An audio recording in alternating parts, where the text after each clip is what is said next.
So I was recently trying to explain to a woman what the World Economic Forum is or was, and she had said, "What's the WEF, Jasper? What is it? Is this something we should worry about?" And I said, "Yeah, I really do think so. I mean, it's not a government entity. It's a what seems to be a private organization run by like literal supervillains. When you look at supervillains in movies and you look at who's running the World Economic Forum, Klaus Schwab, it seems pretty sketchy." And they attract a private organization, attracts world leaders, right? Prime ministers, presidents from all around the world. And it seems to be that the World Economic Forum has like some stronghold or a form of manipulation or influence on these world leaders. And so it seems a little unregulated and sketchy, and that's the best way I can describe it. It's very bizarre, and obviously there's many more layers to it. But why are world leaders all coming together to a private organization that's not governed by any government? It's just like a bunch of people that are like, yeah, come listen to us, trust us, it'll all work out. Well, today we're going to be talking about that. We're going to be taking a look at some clips and how Canada's involvement is just not so good. And Chrystia Freeland is over at the World Economic Forum conference in Davos, and yeah, it's a great segue into the start of this video. Welcome back, everybody. Before we get into it, I want to encourage everyone to smash that like button, subscribe if you haven't yet already, and please consider turning post notifications on so you can actually be notified of upcoming videos. And the segue I'm referring to is this one right here. The Witch of the Wicked North, Chrystia Freeland on a broom. Why? Because she just looks like a witch, sounds like a witch, and whether you want that to be a W or a B, that's entirely up to you. The link for these stickers are down below in the description or the pinned comment below, as well as speech you hate does not equal hate speech. And there's also a Justin Trudeau is being penetrated by Klaus Schwab sticker. So you might want to go check those out before they all sell out. Now, we're going to start the video off with something that's not World Economic Forum related, but we're going to get into that right after this video. This is on the 6 Buzz on Twitter, or I guess X, formerly known as Twitter. A man from Bangladesh speaks about the difficulties living in Toronto. My name is Munoy. Where are you from, bro? I'm from Bangladesh. Okay, how long you been in Canada? It's been 6 months. And what do you think so far? Be honest. Be honest. This place is like crazy, bro. Crazy, huh? Yeah, in so many different ways. Like how? Like, for example, there is a customer here sitting in our Tim Hortons, and he speaks like a university professor, but he is homeless. There's a lot of stuff like that going on, man. You know, did you ever think you'd come to Canada and see so many homeless people? Yeah, it's a good thing that I started with Tim Hortons, so I can see a lot of stuff that Canada doesn't show the world. Does it make you worried at all? This place is fucked up, to be honest. I'm not allowed to use this kind of language, but this place is really fucked up. It is really easy to be homeless here in Toronto because the rents are really high, and how the hell people are gonna afford the rent? Have you thought about going back, or are you not going back? You're gonna make it work? Yeah, at first I used to thought that I will go back anyhow. I will just earn money and go back. And now, yes, I have to do it. I have to go back. Currently, I'm studying computer programming. So, any good job on computer programming? All right. So that's kind of the reality of Canada is people are being told this false sense of reality of what's happening in Canada, that move here, get a house, get a good job, and everything is fine. And the state of Canada is not totally burning to the ground, metaphorically and also quite literally. And then when people move here, or just, you know, if you've been born here and you don't have to move here because you've lived here your entire life, you've seen how Canada has changed, where that white picket fence, owning a house just seems so insurmountably not achievable. You got people that are making either dual income or single income of $100,000 a year that can't afford to purchase a house, not just in major cities like Toronto, Vancouver, Montreal, Calgary, Edmonton, whatever, but even in smaller cities outside of those main hubs because mortgage rates are so high.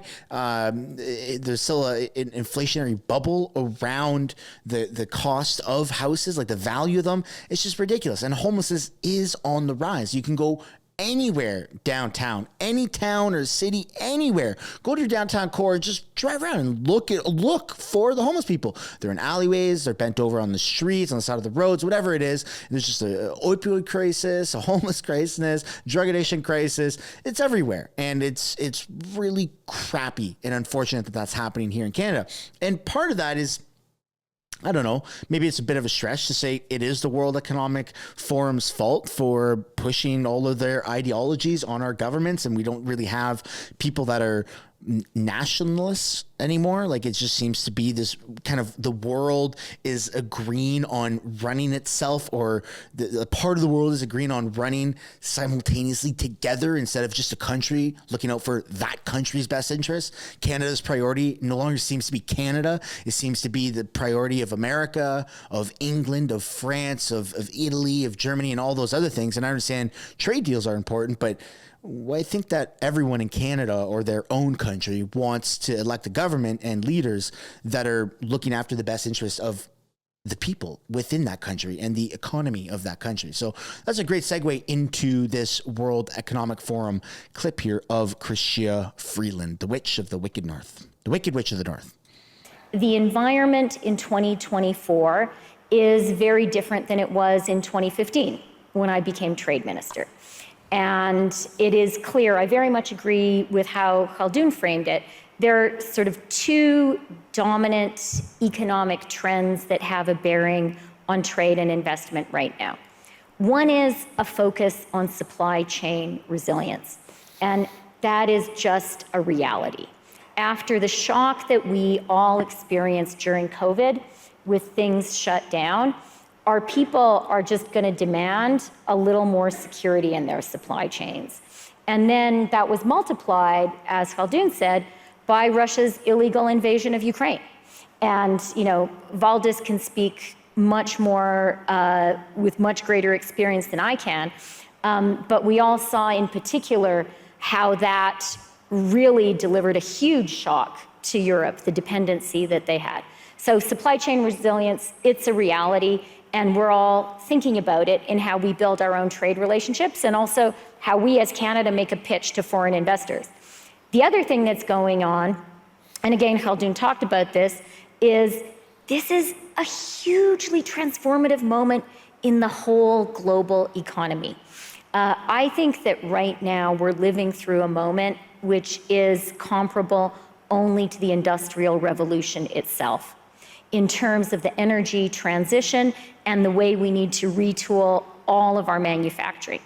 That is huge. Canada's strategy, Borge, is to say, look at these two trends and let's see how we can use them to play to Canada's strengths. And our view is there's a lot that Canada can offer to the world in this moment. You know, we have the critical minerals and metals that you need to build a green economy. We have a lot of clean energy. 85% of our grid is already clean, and we are investing heavily in building more clean energy. We are a country that believes in manufacturing, has manufacturing know-how and capacity. And then you guys spoke about industrial policy. You know, the thing that is new about industrial policy is we are developing our economies, growing our economies at a time when we also need to accomplish the green transition. And I spoke yesterday to a very significant international business leader who is also a big investor in Canada. See, this is just a crock of shit, and I hate to say it, but, well, actually I don't, because I live in northern British Columbia in Prince George, and we get minus 30, minus 40 weather. And you know what doesn't work in minus 30, minus 40 weather? Electric freaking vehicles. They don't work, man. You see them all the time. They're plugged in for 2, 3, 4 hours at EV charging stations because they don't have gas, they don't have diesel. So this whole thing about Canada, like, just agrees, everyone across the board agrees that we need to make that shift towards green energy. No, that's great if you're living in Vancouver where they get like 0-degree temperature, -5 for a very short amount of time. But even the infrastructure in Vancouver isn't set up to handle cold snaps, which is why you see all the time, every time there's a dump of snow that happens in Vancouver, you see car pileups on the highways, on residential streets, because it's just not set up for that. The world does not revolve around California temperatures or Texas temperatures. Even Texas, one-off, gets a bunch of snow and ice for a very short amount of time, albeit, but still there. It's just not the reality of Canada. We don't have the terrain. We don't have the infrastructure to set that up properly. So this is what pisses off a lot of Canadians, because if you're living in a northern town or you're living anywhere other than a liberal city pretty much, you're really not pro everything switching to EV. Now, don't get me wrong. I lived in a van for many years, for like 4 or 5 years. And I had a bunch of solar panels on my roof that I installed. I had lithium ion batteries that came in, the solar panels. I had wires come in through a charge controller, through an inverter, a 3,000 watt inverter, down to the batteries and all that stuff. And I powered a coffee machine. I powered my lights. I powered a fridge. I powered a freezer. Off then I lived in a van for many years. And it was cool to do that. But you know what wasn't electric? The freaking van itself. The van itself wasn't electric because it's not sustainable for everybody's lifestyle. And I'm glad it wasn't, because I've spent a lot of time in Whistler or in mountains where there's a lot of snow when I was living in that van. And you know what didn't work when I would go to colder temperatures? My lithium ion batteries that are freaking more expensive than gold. And they really don't have the same value. And so it's just so unfortunate that you have people that are just so delusional running the country that are like, no. There's only one fix for everything and everyone, and it's this exact thing. So sorry to the people living in the north, sorry to the people living on the west or the east, but this is a blanket solution. That's just not how you run a country or how you should run an economy. And then you come across weird shit like this at the World Economic Forum, where people are saying the WEF invited an actual witch to cast magic spells on his panelists. And even Elon Musk shared this, and it got 30 million views, saying, wow, I didn't know Elizabeth Warren was at Davos. I mean, it's just insane.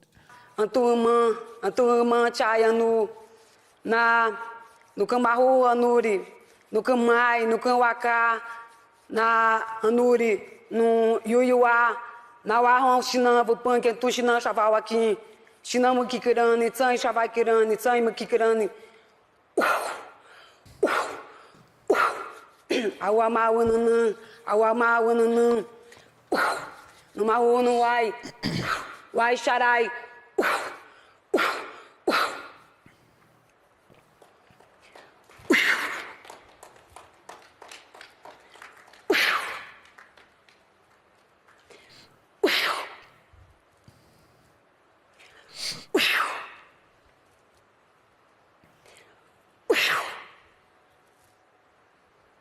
What the hell am I doing watching this? Why am I even watching this? Why am I sharing this on a YouTube video? This is ridiculous. It's like those Facebook posts that you see when you're a kid or when you were younger. If you don't share this within the next 30 minutes, something bad will happen to your mother. Oh my God, I guess I wish. What the hell is happening in the world? These are the people that are running the world, not a country, but country leaders around the world are getting done to them on a global stage. The whole world is watching this shit. What the hell is happening, man? What the hell is happening to this world? All right, anyways, let's segue out of that and let's look at this global news clip, see what they got to say about what's happening at the World Economic Forum. The Deputy Prime Minister taking the stage in Davos, discussing how Ottawa is looking to adjust the Canadian economy coming off the pandemic. After the shock that we all experienced during COVID with things shut down, our people are just going to demand a little more security in their supply chains. Mr. Freeland was part of the panel on how economic recovery. Okay. If I punch you in the face and then I say, imagine the shock if I punched you in the face, you would be thinking, you son of a bitch, you just punched me in the face. What do you mean, imagine the shock? I just experienced it. It just seems like gaslighting for Chrystia Freeland to say, yeah, wow, it was crazy how everything was shut down. where's the spell to wake them up to the reality that they're the ones that shut the economy down? Are we being gaslit right now? Am I losing my brain? Like, what's going on? Recovery requires trade and investment during Thursday's session at the World Economic Forum Summit. She says while the pandemic had a major impact on the global economy, geopolitical issues like Russia's invasion of Ukraine have also increased pressures on inflation. A former Bank of Canada governor thinks there is a shift taking place, which is changing how global trade is being addressed. Our trade routes are being rewired through de-risking of supply chains. That is a form of a supply shock. It will have some persistence. Obviously, energy systems are being rewired with addressing climate change. Mark Carney is also the UN Special Envoy on Climate Action and Finance and says the push away from fossil fuels will play a factor through the rest of the decade. It's something climate protesters have brought to the Swiss resort town, but the oil industry says providing there are no major challenges. What the hell was that? What? Okay. I feel like I'm losing my mind while I'm recording this YouTube video. They're talking about climate change. They're talking about what happened for the last several years due to government mandates. Factor through the rest of the decade. And then this. Why?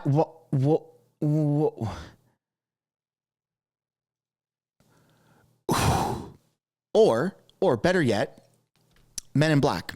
You forget.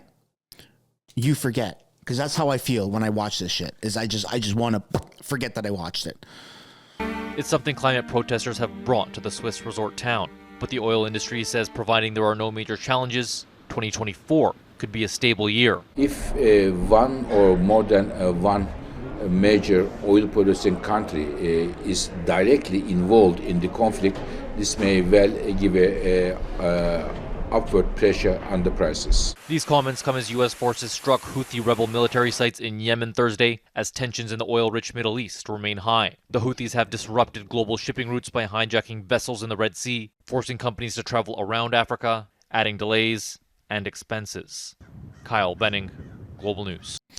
Okay. I feel like I've lost a few brain cells from watching that video, but I would love to know what you guys think down below in the comments. It feels like there's some gaslighting happening. It feels like there's a little bit of some sort of sense of delusion. Like the people that have called the shots over the past few years are like, wow, that was crazy that all those things happened that we made happen. And we're just going to pretend like it was somebody else that made it happen. It's almost the equivalent of school shooters getting together and being like, wow, there's a lot of school shootings recently, isn't there? Doesn't that seem a little inherently psychotic for them to be the cause of the problem or part of the cause of the problem, and then them to say, wow, that was one big problem that was caused. We don't know how that happened, even though we pushed the buttons and made everything happen. I don't know. It just seems like these people have lost their mind, and it makes me, and I would love to know if it makes you feel like you've lost your mind, because I don't know what the hell we just watched. We just watched people dancing half naked in Switzerland. Like, what does that have to do with anything? Anyways, that's where we're going to end today's video before we really lose our mind. Thank you so much for watching through this insanity. I'd like to encourage everyone to, I know it's probably difficult now, but to smash that like button, subscribe if you haven't yet, and please turn post notifications on so we can lose our sanity together. I'll see you in the next one. Bye for now.